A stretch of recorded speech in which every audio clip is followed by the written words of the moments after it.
Information on the nearly 1 million pieces of mail meant for Cleveland held in Pittsburgh during the holiday rush. The Postal Service tells us it was marketing mail, and it is on its way to Cleveland now for processing and delivery. They say normal processing will return by the end of the week. And there are new allegations of problems now coming out of the main Cleveland post office tonight. Yeah, Rob, postal workers say they aren't being paid correctly for overtime. And when they are paid, it's with money orders. Live on your side, investigator Jonathan Walsh shows us postal workers speaking out for the first time and only on News 5. It makes me very upset. Brianna McNeary from Cleveland says she's been working as a clerk at the main Cleveland post office for more than a year now. I have some days where I'm like, is it even worth going to work today? Is it worth, doing overtime because I'm not going to see the money? And that's one of the problems pointed out in this January 8th, 2021 charge to the National Labor Relations Board against the USPS here in Cleveland, failing to pay multiple employees for overtime within the last 6 months. Look, I need my money. I work hard.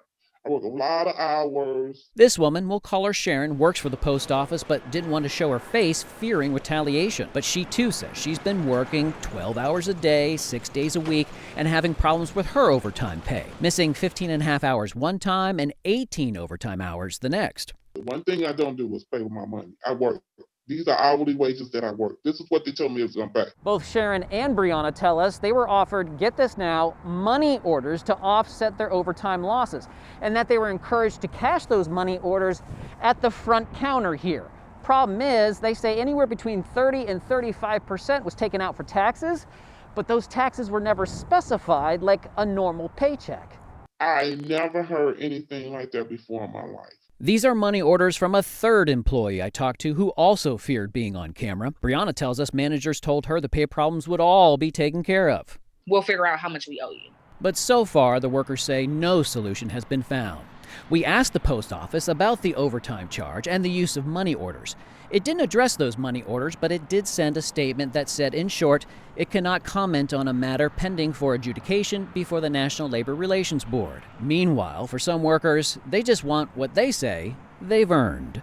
I can't keep keeping up with how much you owe me. You shouldn't owe me anything. I should be paid as I work. I do love my job, but I can't continue to work without 100% pay. I'm 5 on Your Side investigator Jonathan Walsh. Since our last interview with Brianna, she tells us she's been fired from her job. Now she says she's fighting that through her union as well.